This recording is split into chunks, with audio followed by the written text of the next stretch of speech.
Day 5 of Rochester's Earthfest, and KIMT News 3's Annalise Johnson is taking us inside one of today's attractions, a tour of a zero-energy home in Rochester. Annalise, this looks pretty cool. What can you tell us about this house?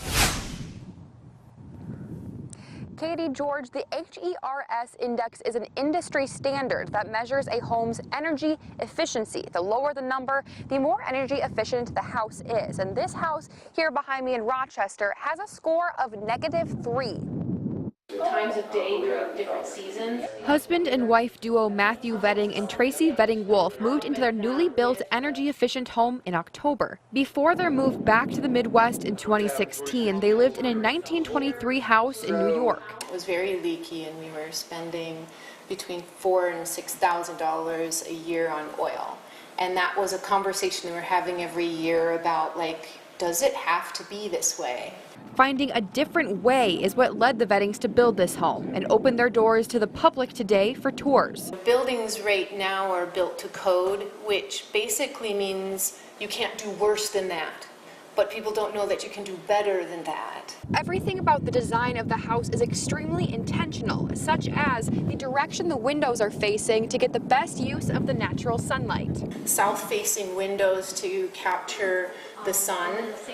We use a concrete floor as a thermal mass to store the sun and the heat. Double stud walls, which means that there's two, usually you just have a one stud wall which you put the insulation in between. We have two studs, and then the insulation is spray foamed in between those two. These homeowners are hoping to flip a switch on people's ideas of what a house can be and what it means to be energy efficient. What people can ask for, and also what builders could provide. So there's not a lot of these types of houses being built. A lot of people just built for size and for inexpensiveness. And so we wanted to show people what was possible and what materials you could use.